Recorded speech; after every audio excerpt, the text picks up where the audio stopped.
नमस्कार, आपके साथ मैं हूं दीपिका शर्मा। आप देख रहे हैं क्राइम तक। वर्ल्ड क्राइम बुलेटिन में शुरुआत करेंगे अमेरिका से। एक बड़ी खबर सामने आई है जहां पर अंधाधुंध फायरिंग छात्रों पर की गई है। स्टूडेंट्स पर फायरिंग की गई है जो बस स्टॉप पर बस का इंतजार कर रहे थे। 30 राउंड फायरिंग उन पर की गई है जिसमें कई बच्चे घायल हुए हैं। एक बच्चे की हालत काफी ज्यादा गंभीर है जिसे 9 गोलियां लगी हैं। ये मामला अमेरिका से सामने आया है।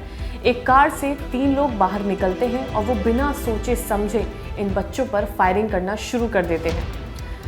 ये घटना उस समय की है जब फिलाडेल्फिया हाई स्कूल के छात्र बस स्टॉप पर खड़े थे और बस का इंतजार कर रहे थे। तभी एक गाड़ी से कुछ संदिग्ध लोग बाहर निकले और वहां खड़े लोगों पर अंधाधुंध फायरिंग करने लगे।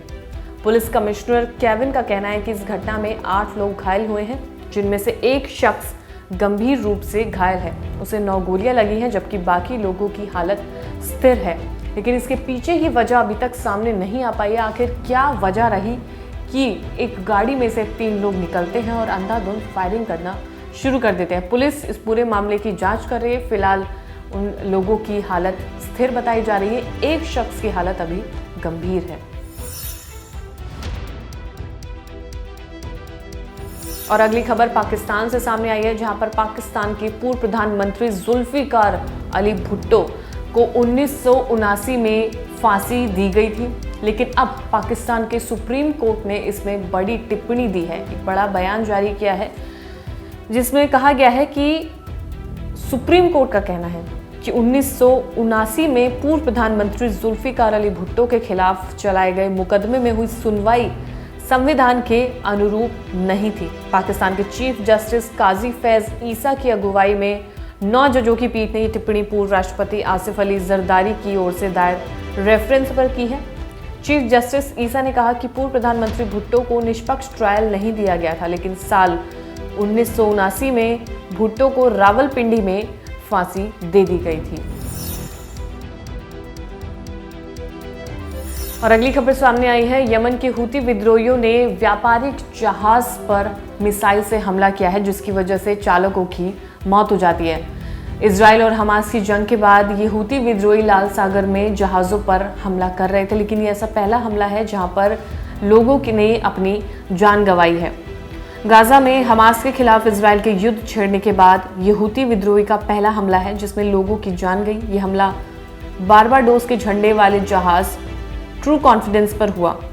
इस हमले के बाद एशिया और मध्य पूर्व को यूरोप से जोड़ने वाले महत्वपूर्ण समुद्री मार्ग पर संघर्ष अब बढ़ गया है, जिससे जहाज़ों की ग्लोबल मूवमेंट बाधित हो रही है। यानी कि जो जहाज़ जहां से मूव कर रहे थे उस पैसेज पर बहुत ज़्यादा दिक्कत हो रही है, जिसकी वजह से जितना भी इंपोर्ट एक्सपोर्ट है उसमें काफ़ी ज़्यादा डाउनफॉल देखने को मिल रहा है। और ये इजराइल और हमास की जंग के बाद से लगातार ऐसे मामले सामने आ रहे हैं। और अगला मामला सामने आया है जहां पर रशिया यूक्रेन युद्ध के बीच में हैदराबाद का एक युवक, जिसे एक एजेंट के जरिए वहां पर यह बताया गया था कि वो सेना में भर्ती नहीं होगा, यानी कि वो यूक्रेन के खिलाफ नहीं लड़ेगा। लेकिन हाल ही में ऐसा मामला सामने आया है, इंफॉर्मेशन सामने आई है जिसमें ये हैदराबाद का युवक उस सेना में था जो यूक्रेन के खिलाफ लड़ रही थी और उस दौरान इसकी मौत हो जाती है।